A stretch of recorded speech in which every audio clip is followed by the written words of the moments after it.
Good morning प्यारे बच्चों।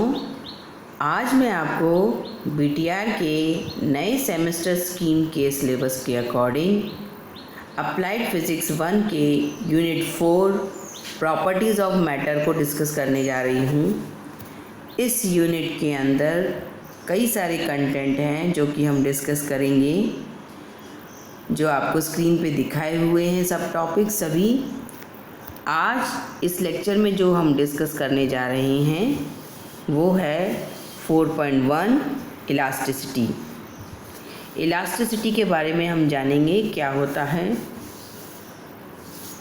तो चलिए आगे बढ़ते हैं। इलास्टिसिटी मतलब प्रत्यास्थता क्या होता है उसे जानते हैं।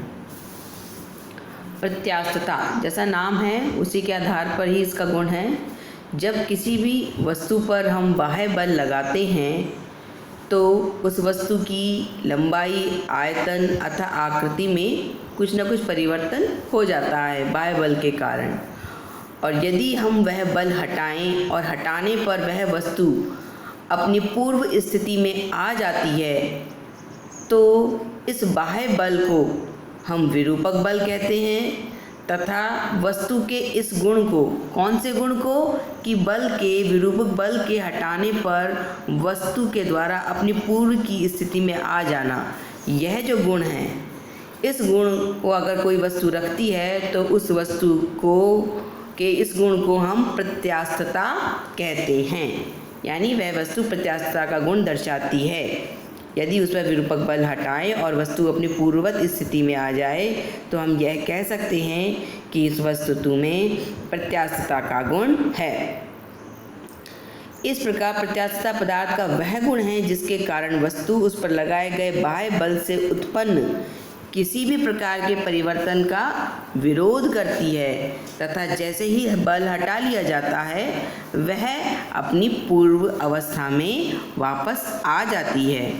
जब किसी वस्तु की आकृति अथवा आकार बदल जाता है तो हम कह सकते हैं कि वस्तु विकृत अथवा विरूपित हो गई है और इस क्रिया को विरूपण कहा जाता है। अब हम प्रत्यास्थता की सीमा को जानेंगे कि यह क्या होती है। कि हर वस्तु में एक लिमिट होती है या एक सीमा होती है जिस सीमा तक वह वस्तु प्रत्यास्थता का गुण रखती है, उस सीमा के बाद वह अपना यह गुण खो देती है। तो उसी सीमा के बारे में हम जानेंगे जिसे हम प्रत्यास्थता सीमा से बता रहे हैं। विरूपक बल के परिमाण की वह सीमा जिससे कम बल लगाने पर पदार्थ में प्रत्यास्थता का गुण बना रहता है, तथा जिससे अधिक बल लगाने पर पदार्थ का प्रत्यास्थता का गुण समाप्त हो जाता है, प्रत्यास्थता की सीमा कहलाता है। भिन्न भिन्न पदार्थों के लिए प्रत्यास्थता की सीमा भिन्न भिन्न होती है। तो आपको से क्या समझ में आया, क्या होता है प्रत्यास्थता की सीमा? प्रत्यास्थता की सीमा बाह्य बल, जो हम विरूपक बल कह रहे हैं, विरूपक बल की वह सीमा है, विरूपक बल का वह परिमाण है जिस बल से अगर हम ज़्यादा बल लगा देंगे तो वस्तु अपनी पूर्ववत अवस्था में नहीं आ पाती है, और उस बल से अगर हम कम बल लगाते हैं तो बल के हटाने पर वस्तु अपनी पूर्ववत अवस्था में आ जाती है। अर्थात विरूपक बल के परिमाण की वह सीमा जिससे कम बल लगने पर वस्तु में प्रत्यास्थता का गुण बना रहता है, जिससे ज़्यादा बल लगा दिया जाए तो वस्तु अपनी प्रत्यास्थता का गुण खो देती है। तो इस परिमाण के इस विरूपक बल को ही हम प्रत्यास्थता की सीमा कहते हैं। और यह प्रत्यास्थता की सीमा भिन्न भिन्न पदार्थों के लिए भिन्न भिन्न होती है। तो प्यारे बच्चों, आपको अच्छे से समझ में आ गया होगा कि इलास्टिसिटी या प्रत्यास्थता क्या होती है और इसकी लिमिट क्या है। अब हम इसी संबंधित कुछ और चीज़ों के बारे में जानेंगे, जैसे स्ट्रेस एंड स्ट्रेन। स्ट्रेस यानी प्रतिबल, प्रतिबल क्या होता है, और स्ट्रेन यानी विकृति के बारे में भी जानेंगे। सबसे पहले हम प्रतिबल को डिस्कस कर लेते हैं कि प्रतिबल क्या है। जब किसी पिंड पर एक बल लगाया जाता है ताकि उसमें क्या हो जाए, विकार पैदा हो सके, डिफॉर्मेशन प्रोड्यूस हो जाए, तब उस सॉलिड से या उस वस्तु में से एक रेस्टोरिंग फोर्स लगता है। क्या है ये रेस्टोरिंग फोर्स? हर वस्तु के, आप जानते हैं कि वस्तु किन से मिलके बनी हुई है, अणुओं से मिलके बनी हुई है, तो उस वस्तु के जो भी मॉलिक्यूल्स हैं वो एक तरह का प्रतिक्रियात्मक बल उत्पन्न करते हैं, क्योंकि हर मॉलिक्यूल की ये टेंडेंसी होती है कि वह होने वाले परिवर्तन का विरोध करता है अपने जड़त्व के नियम के आधार पर। तो वो है, जब उस पर हम बल लगाते हैं तो यानी हम उस पर एक तरह का प्रतिबल लगाते हैं, तो हम उसमें एक डिफॉर्मेशन क्रिएट करने जा रहे हैं जिसका कि वह विरोध करता है। तो इसलिए उसके अंदर से एक रेस्टोरिंग फोर्स या प्रतिक्रियात्मक बल उत्पन्न होता है मॉलिक्यूल से, जो परिणाम में लगाए गए बल के लगभग बराबर ही होता है परंतु विपरीत दिशा में होता है। यही restoring force per unit area, प्रति एकांक क्षेत्रफल, प्रतिबल कहलाता है। तो हम क्या कह सकते हैं कि यहाँ प्रतिबल क्या है?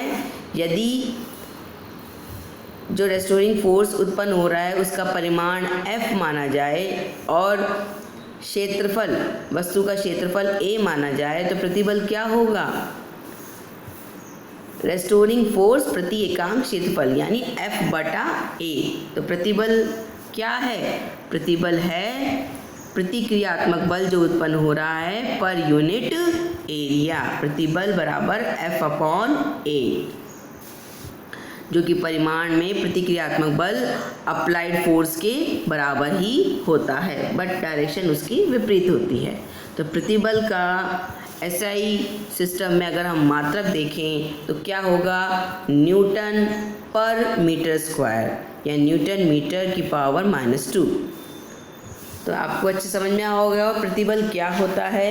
एक तरह का ये बल प्रति यूनिट एरिया है। प्रतिबल के कई प्रकार हैं, हम कुछ मुख्य प्रकारों को यहाँ डिस्कस करने जा रहे हैं। सबसे पहले है टेंसाइल स्ट्रेस, तन्य प्रतिबल। दूसरा कंप्रेसिव स्ट्रेस यानी संपीड़न प्रतिबल। और ये दोनों ही प्रतिबल, टेंसाइल और कंप्रेसिव स्ट्रेस, इन्हें ही हम लॉन्गिट्यूडनल स्ट्रेस भी एक कॉमन भाषा में बोला जाए, दोनों ही तरह के स्ट्रेस को तो हम कॉमन वे में बोल सकते हैं ये दोनों ही किस तरह के स्ट्रेस हैं? लॉन्गिट्यूडनल अनुदैर्ध्य प्रतिबल हैं। तीसरा जो हम यहाँ देख रहे हैं वह है अपरूपण प्रतिबल, शेयरिंग या टेंजेंशियल स्ट्रेस कहा जाता है।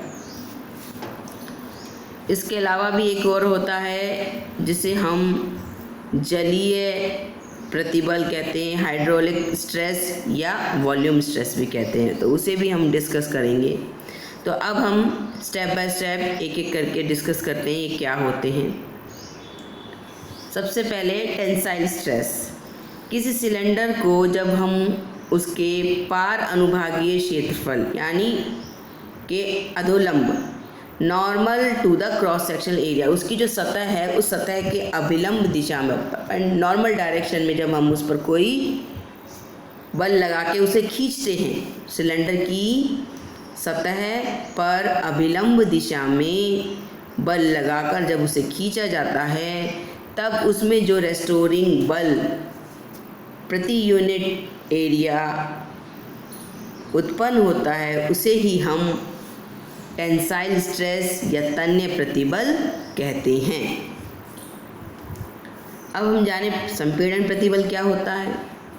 जब किसी सिलेंडर के सेम सरफेस को अनुभागीय क्षेत्र पर वही सरफेस के नॉर्मल डायरेक्शन में, अभिलंब दिशा में, पहले वाले केस में तन्य प्रतिबल में हम खींच रहे थे, एक्सपांड कर रहे थे, अब हम क्या कर रहे हैं, उसे कंप्रेस कर रहे हैं, दबा रहे हैं।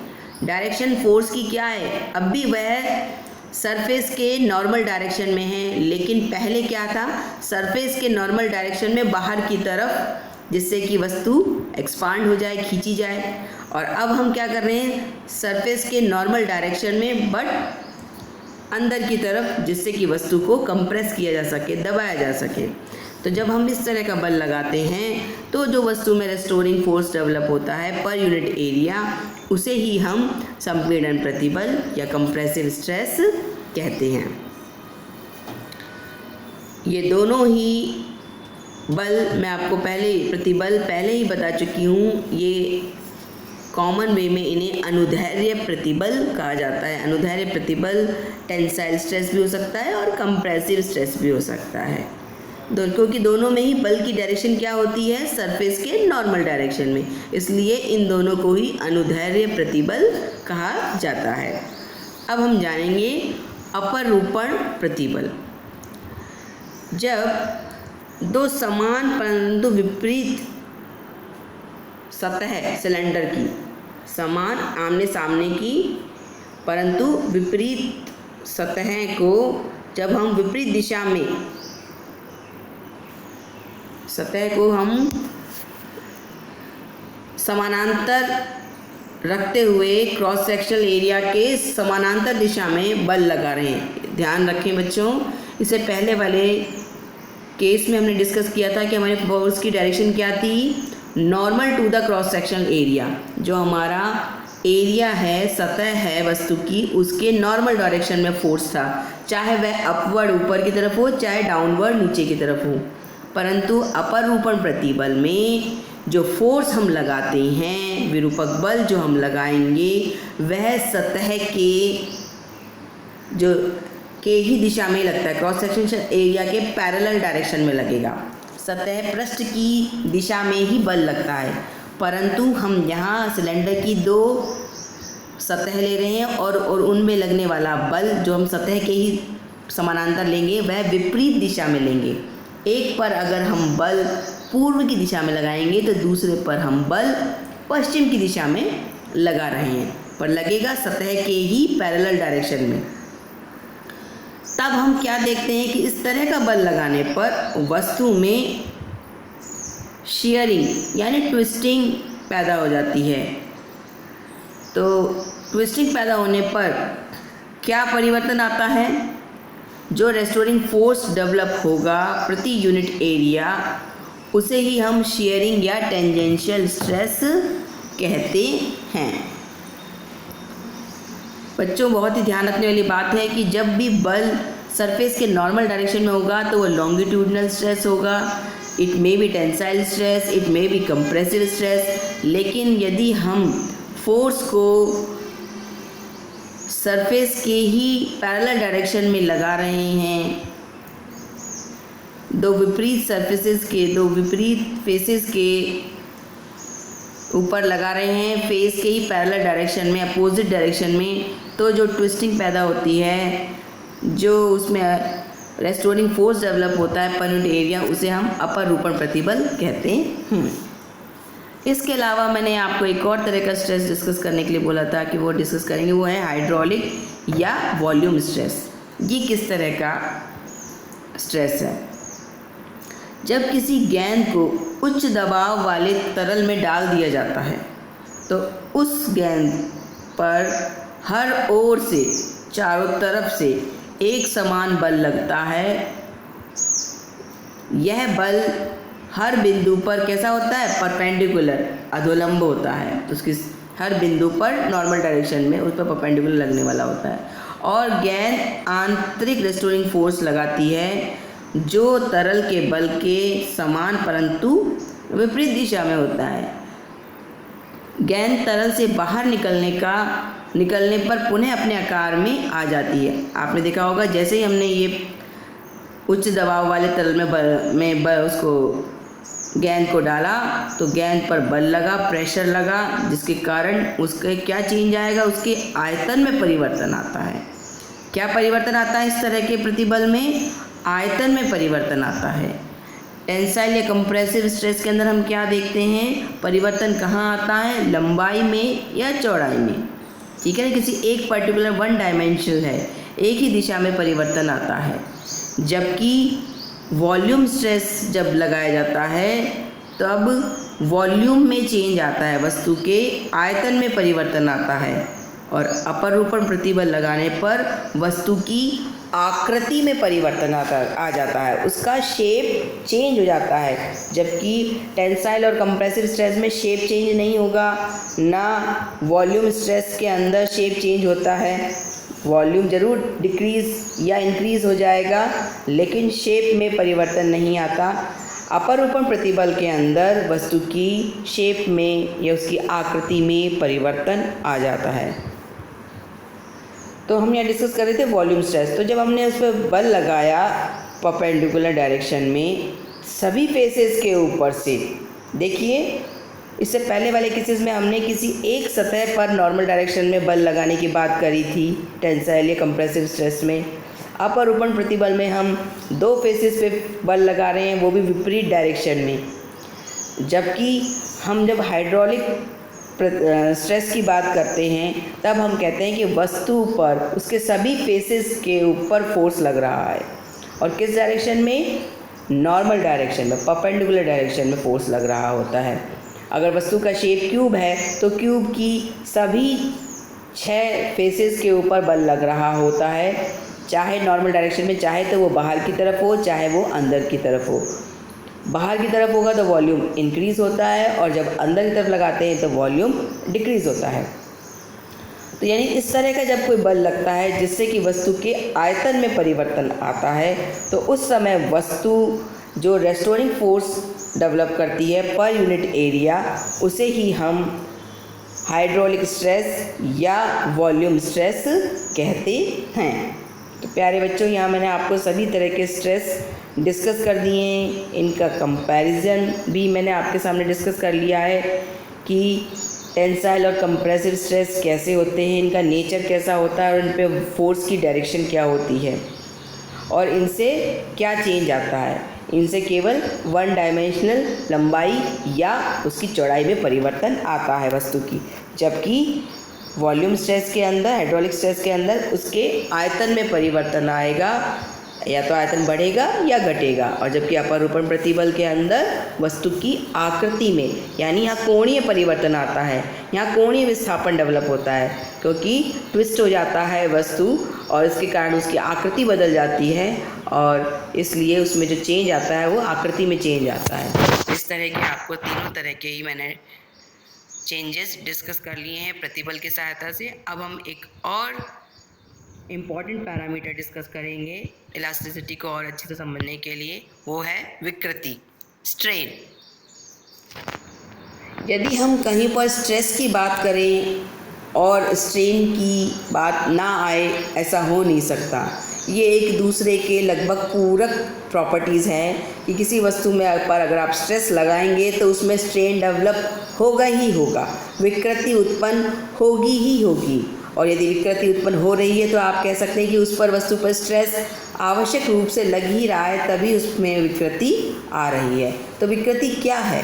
जब भी किसी वस्तु पर, चाहे वस्तु का आकार सिलेंडर हो या क्यूबिक हो, किसी भी फॉर्म का हो, जब हम उस पर कोई स्ट्रेस या कोई प्रतिबल उस पर लगाते हैं, है ना, तो प्रतिबल भी ये सॉर्ट ऑफ फोर्स ही होता है। तो जब उस पर हम कोई प्रतिबल लगा रहे हैं, पर यूनिट एरिया लगाते हैं, तो उसके आकार में क्या आता है? बदलाव आता है, यानी उसके अंदर एक तरह का तनाव उत्पन्न होता है, खिंचाव उत्पन्न होता है, ठीक है ना।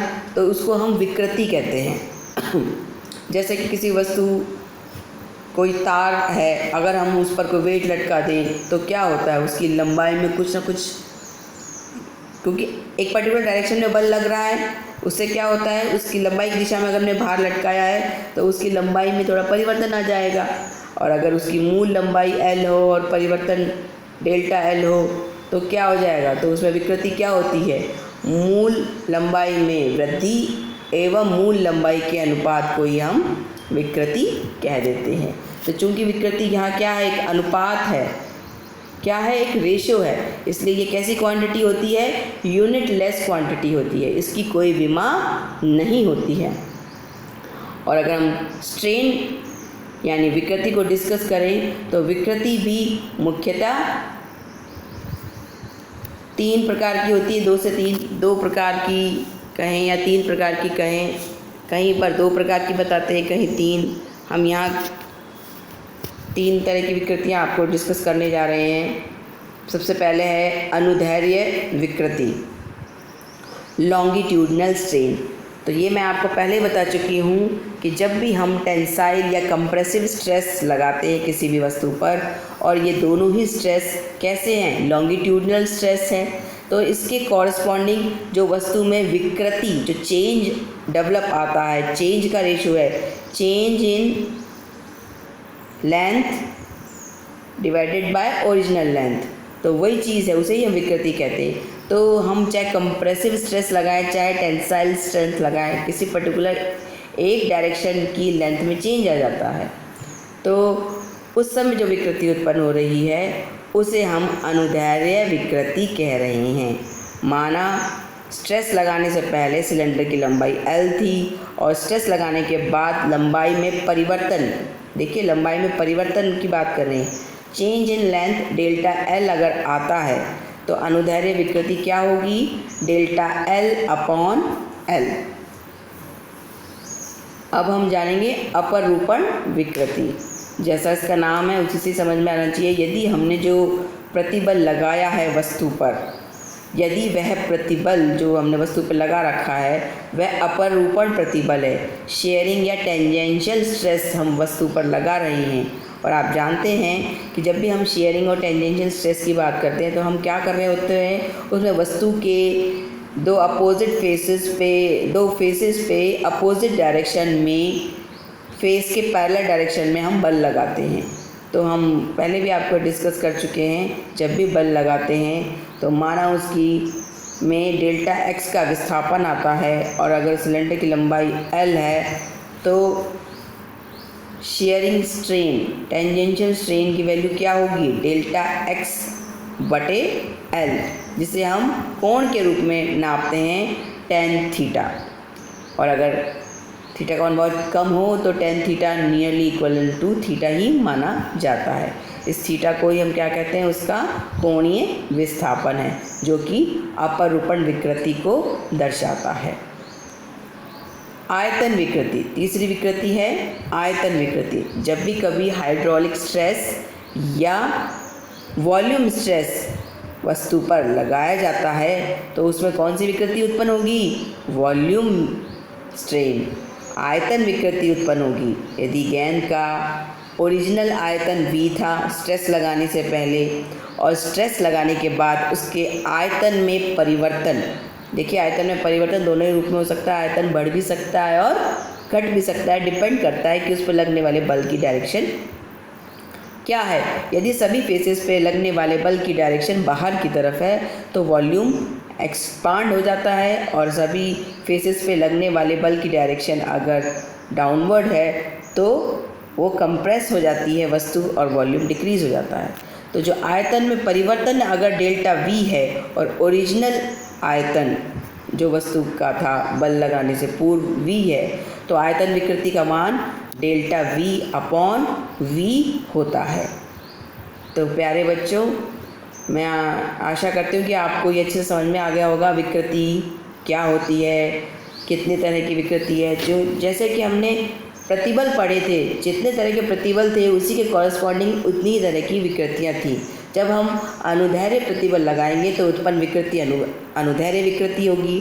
जब हम अपरूपण प्रतिबल लगाते हैं वस्तु पर तो उत्पन्न विकृति अपरूपण विकृति होती है। जब हम आयतन प्रतिबल या हाइड्रोलिक स्ट्रेस लगाते हैं तो उत्पन्न विकृति आयतन विकृति होती है। तो ये एक दूसरे के पूरक हैं, प्रतिबल और विकृति। विकृति है तो इसका मतलब वस्तु पे कहीं ना कहीं प्रतिबल अवश्य लगाया गया है, और यदि हम प्रतिबल लगा रहे हैं तो विकृति ज़रूर उत्पन्न होती हैं। तो आज के लिए इतना ही बहुत रहेगा। इसके आगे के टॉपिक अपन नेक्स्ट क्लास के अंदर डिस्कस करेंगे।